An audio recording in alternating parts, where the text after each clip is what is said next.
Inclusion and Embrace, Ethics for a Just Transition and Enduring Peace in ENUGU State. A paper presented by Reverend Father Emeka Ngwoke of the Department of Religion and Cultural Studies, University of Nigeria, at Nsukka National Dialogue on 2023 elections organized by Nsukka Ezue, a socio-cultural organization, and held at Adada House in Nsukka on Thursday, 7 April 2022. I quote, "Politics matters because collective decisions matter. What happens in the wider society matters to us all. And that means that politics matters too, because it is through politics that we can influence what happens in that wider world." Jerry Stucker, Why Politics Matter, Making Democracy Work. We are here to make a difference, to mend the fractures of the world a day at a time, and act at a time for as long as it takes to make it a place of justice and compassion, where the lonely are not alone, the poor are not without help, where the cry of the vulnerable is heeded and those who are wronged are heard. Someone else's physical needs are my spiritual obligation, a Jewish mystic taught. The truths of religion are exalted, but its duties are close at hand. End of quote. Jonathan Sachs, To Heal a Fractured World, The Ethics of Responsibility. To be political, to live in a polis, meant that everything was decided through words and persuasion, and not through force and violence. In Greek self-understanding, to force people by violence, to command rather than persuade, are pre-political ways to deal with people, characteristic of life outside the polis of home and family, where the household head ruled with uncontested despotic power. End of quote. Hannah Arendt, The Human Condition. Your Excellency, the Governor of ENUGU State, here ably represented by Professor Malaki Okwe, the Deputy Chief of Staff, the government, the chairman of today's occasion, the leader of Nsukka Ezue Cultural Organization, the chairman, ENUGU State Council of Traditional Rulers. May I plead with you to adopt all the other protocols already established. My topic is entitled Inclusion and Embrace, the Ethics of a Just Transition and Enduring Peace in ENUGU State. This becomes the final part of what now constitutes a trilogy of my thoughts on the politics of our state. The first paper of 2016 bears the title Exclusion and Embrace, Reconciliation Beyond Exclusionary Politics in ENUGU State. The second, which was my presentation at the governor's birthday last year, entitled Peace in ENUGU State, Building on a Bedrock of Conversation. In this paper, I intend to round off my thoughts on the subject by clarifying the options available to the governor as he steers the state towards the choice of his successor, well beyond the cloud of dust and confusion that seeks to overtake the process. I shall begin by providing a brief historical background to the process, because without an accurate knowledge of the past, one cannot adequately understand the present. Then I would underline my suggestions about political reconciliation through inclusion, which overcomes exclusionary politics. Then I shall examine the various options open to the governor and our state in choosing his successor, and their respective possible consequences for the social harmony, and peace in our state, and end with some concluding remarks. Birth and evolution of ENUGU State. It's impossible to come to a fair-minded and balanced understanding of the politics in ENUGU without going back to its origins. The political geospace of ENUGU was created on 27 August 1991 by the military administration of General Ibrahim Badamasi Babangida. It was the realization of the dream of the long-suffering people of Wawa, who had endured decades of political domination at the hands of their more successful southern Igbo relatives of what is now Anambra State.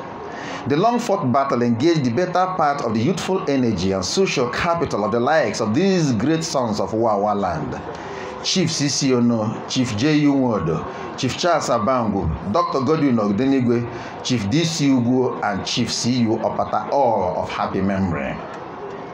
Ono aptly captured the dreams of the founding fathers of the state in these timeless words.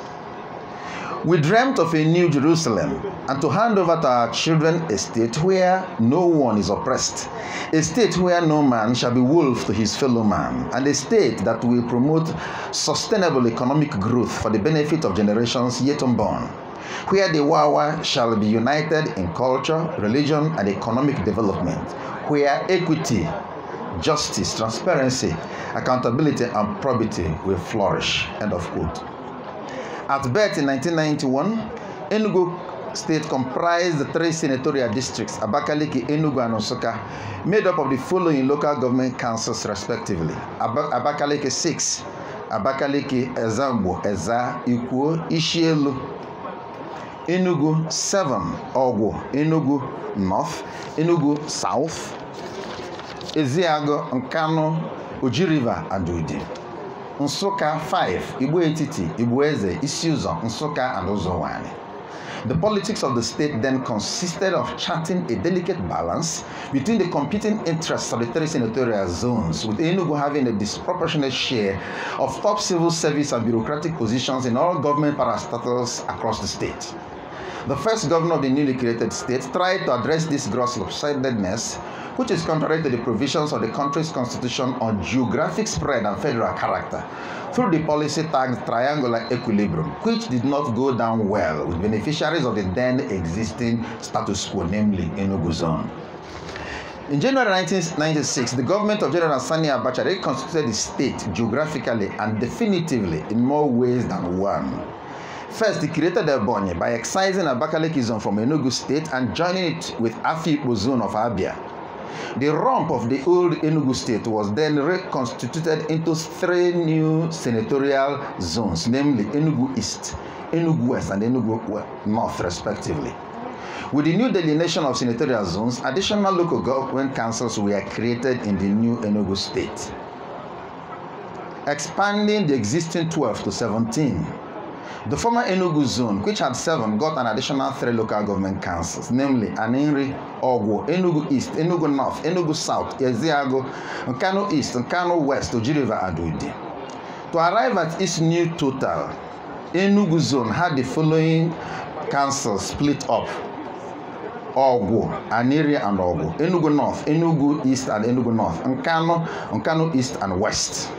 By contrast, the old Nsukka zone, which previously had 5 local councils, got only 2 additional ones, bringing the total to 7, namely Igbo Etiti, Igbo Eze North, Igbo Eze South, Isiuzo, Nkano, Nsukka, and Udeno. In the new political order in the state, which had the unmistakable imprimatur of Chief Jim Nwoke, the former governor of Anambra State, who was then serving as sports minister in Abacha's government, only 2 local councils from the old Nsukka zone were further divided up, namely Igbo Eze North and Isiuzo. The emergence of an additional local government council from Nsukka local government council was denied despite its being the largest local government council in the state, while Nkano, with a much smaller population, got an additional local government council. More to the point, a much more heinous injustice was perpetrated in the redelineation of senatorial districts.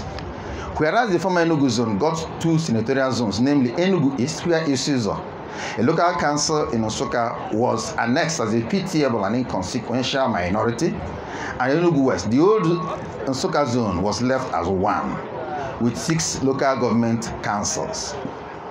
This is despite the fact that the old Nsukka zone constitutes 59% of the population of the state, while the new Nsukka zone accounts for 52% of the electoral votes in the state. Such is the structural and systemic injustice which burdens the politics of our state today. Inclusion and embrace, the politics of the pure heart. Perhaps the worst thing that could have happened to politics in this state was for Governor Ogwuanyi to have come to power, revengeful and whining, nursing the wounds and hurts of politics of exclusion which our people had suffered in the first 16 years of the current republic. Mercifully, that was not the case. Such a course of action would have unleashed a vortex of strident protests and vitriolic resentment, besides its inherent futility. For as the Jewish political thinker Hannah Arendt observed, human actions are characterized by irreversibility once they have been posited.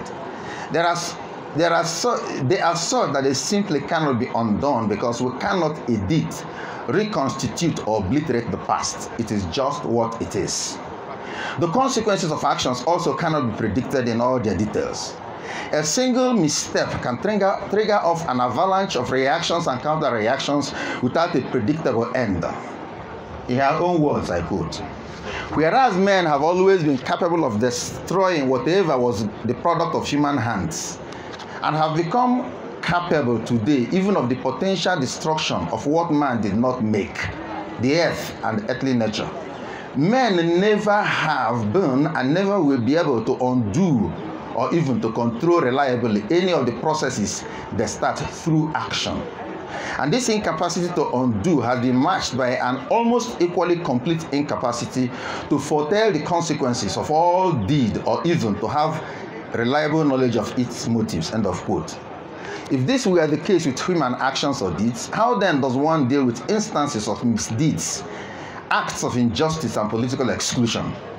After one has suffered an injustice, when one has been wounded or hurt, while it is impossible to undo what has been done, one still has the freedom of determining how to react to the situation. Does one allow oneself to be frozen in the memory of a hurtful past, thereby poisoning all future relationships with the perpetrator? Or can one go beyond the past and allow oneself a breath of fresh air and a new beginning?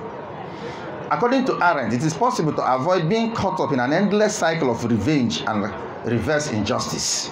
One breaks through such a vicious circle through the power of forgiveness. I quote, "The possible redemption from the predicament of irreversibility, of being unable to do what has been done, though one did not and could not have known what one was doing, is the faculty of forgiving. The remedy for unpredictability, for the chaotic uncertainty of the future, is contained in the faculty to make and keep promises." End of quote. The discoverer of the rule of forgiveness in human affairs, she maintains, is Jesus of Nazareth.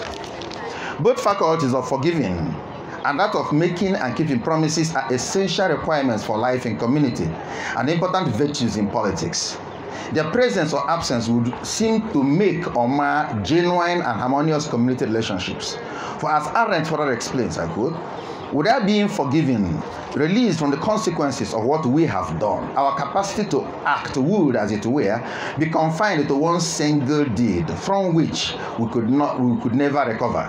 We would remain victims of its consequences forever, not unlike the sorcerer's apprentice who lacked the magic formula to break the spell.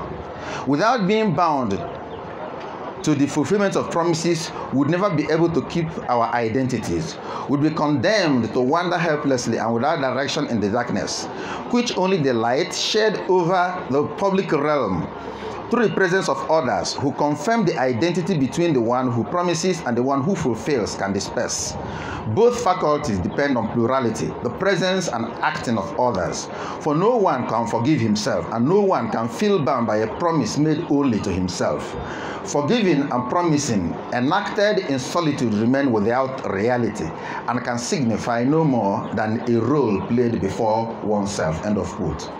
Central to the preaching of Jesus was the proclamation of the advent of God's kingdom, a concept which could resonate easily with our daily struggles to create a more just, less oppressive and egalitarian society in our country. In first century Palestine, the people of Israel lived under the circumstances they did not much like. They were politically subordinate to the imperialist rule of the hated Romans, and in their social lives they suffered sundry abuses from the religious leaders of their theocratic society. When Jesus proclaimed the coming of God's kingdom, of a time when God would bring an end to all ethnic sovereignty, to rule the world in truth and justice, he definitely struck a chord in the hearts and minds of a people who were weary of the exploitations and high-handed abuses which were all too common experience in human society of all ages. Given the context of pervasive oppression, it is not surprising that Jesus' proclamation of God's kingdom found an extraordinary echo. Political, economic, and cultural frustrations and aspirations united to fill the concept of God's kingdom with an extraordinary social potency. God will bring foreign occupiers and domestic elites down from their thrones. God will liberate the people from all oppression and make an end to every earthly rule. Dream of a future in which God alone will rule in truth and justice. We are nourished by the hard realities of domination and cultural suppression by making the kingdom of God the central figure of his message and the poor the main recipients of his good news. Jesus gave an unmistakably political edge to his whole ministry. End of quote. Now, let me go to the end. Passing on the baton, where do we go from where? Perhaps the most significant question which everyone here today would like answered is this: who replaces His Excellency on the seat of power at Lion Building, ENUGU, on 29 May 2023?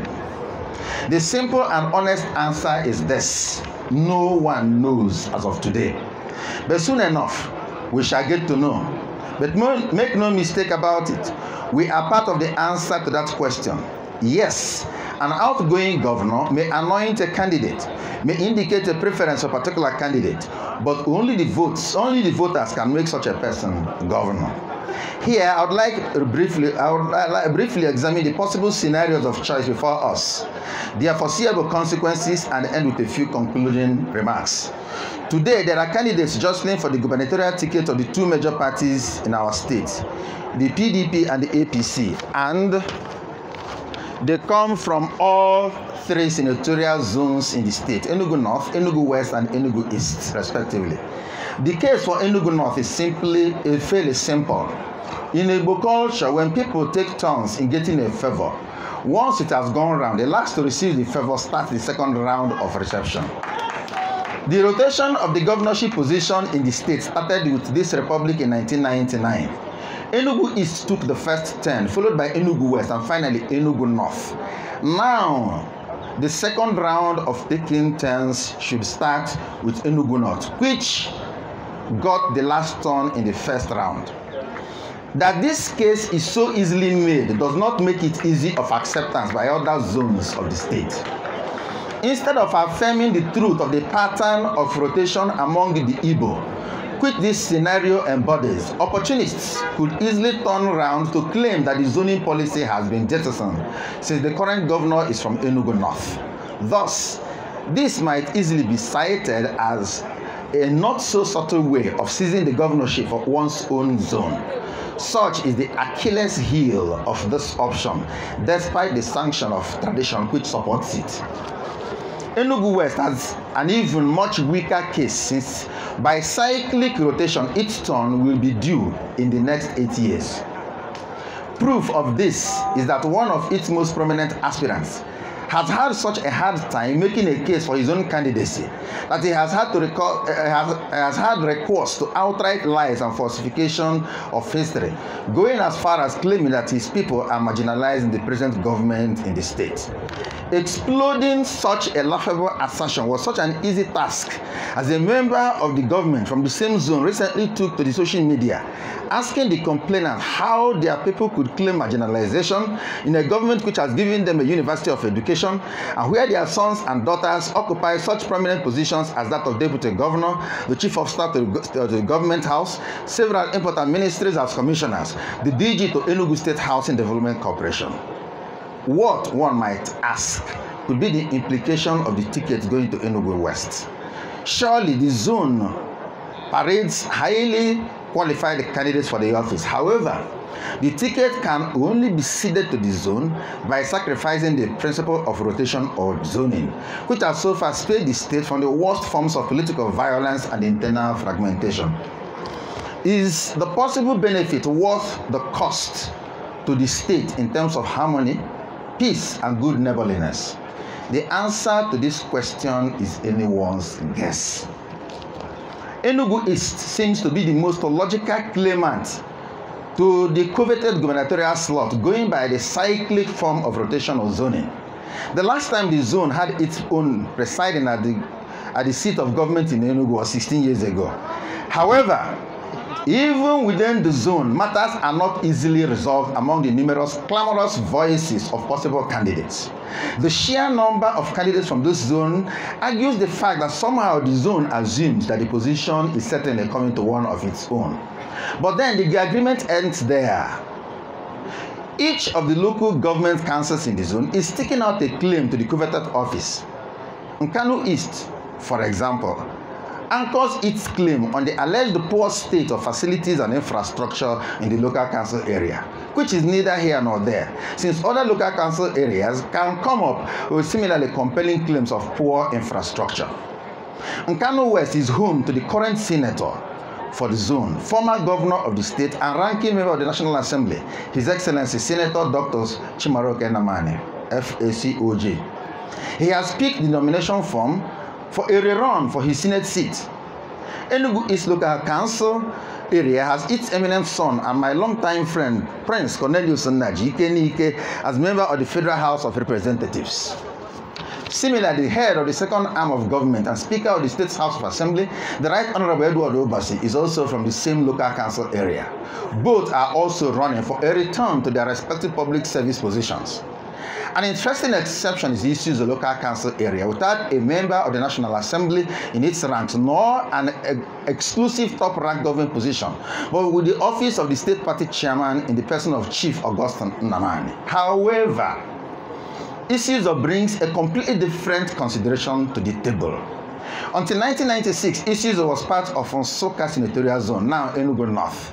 So culturally and socially, issues has affinity for its erstwhile political kith and kin, now of Enugu North zone. Yet, politically, issues belongs to Enugu zone and it cannot now be otherwise. A candidate from Isuzo might well be the bridge between the competing claims of old Enugu senatorial zone and its rival, the old Nsukka senatorial zone. A flag flown by Isuzo might well provide a rallying ground for those competing interests, where both the old Nsukka zone and the old Enugu zone could equally claim victory. Nsukka will be mollified, while Enugu would not be offended, while preserving the rotational or zoning principle, which has given us a measure of peace in the state, which would be a win-win situation for all. Electoral victory, ladies and gentlemen, is a game of numbers. How are we likely to muster the numbers that bring about victory in the polls? A ticket flown from Enugu West zone would probably alienate the two other zones in the state for reasons already canvassed and risk electoral defeat. A ticket flown from Enugu North might also provoke a backlash from the rest of the state and lead to defeat at the polls. A ticket flown from Enugu East, if properly guided, has the potential of uniting a huge majority of the voting population of the state around a common cause without necessarily alienating any segment of the state. Of course, all these would depend on voter turnout, the quality of candidate presented, and the policies such a candidate showcases to the people. As we contemplate a successor to our governor come 2023, we need to prioritize the preservation of the existing peace and cordial relations between the various segments of the state in their different political affiliations. For our new chief executive of state, we seek a bridge builder, a genuine man, a proper simple man, a man of one meaning and of all honesty.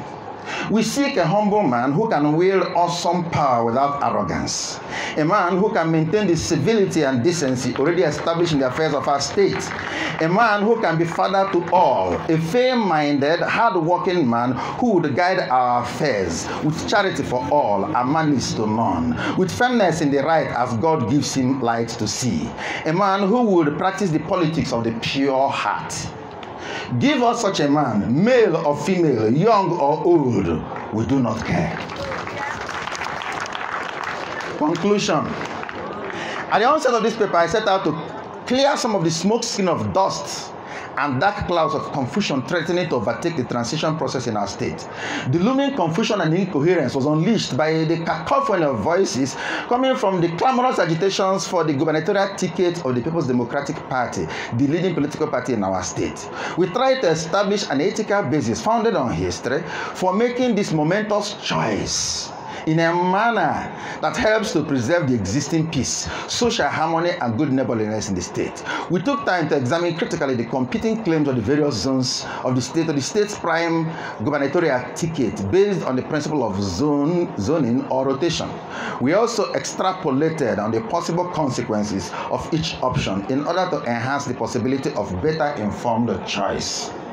Let me end with this citation from the 16th century English poet and playwright William Shakespeare, which captures the importance of the present moment of decision for our future as a people. There is a tide in the affairs of men, which, taken at the floods, leads on to fortune. Omitted, all the voyage of their lives is lost in shallows and in miseries.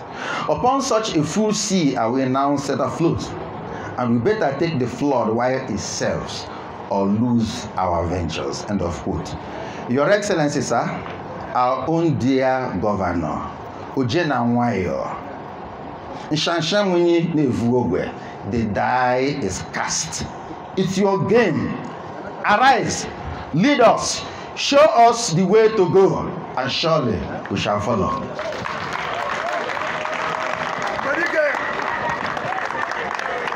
Nsukka Ezue. He is not only theologically equipped, but is generally equipped. Great. We are proud of you, Ngwoke. You really have spoken in a grammatically error-free English. Please, a better round of applause for him. Ambassador, thanks. A reflection of true character of a Nsukka man. I ask you, DJ, see the highness and the technology. So easy. Thank you, man.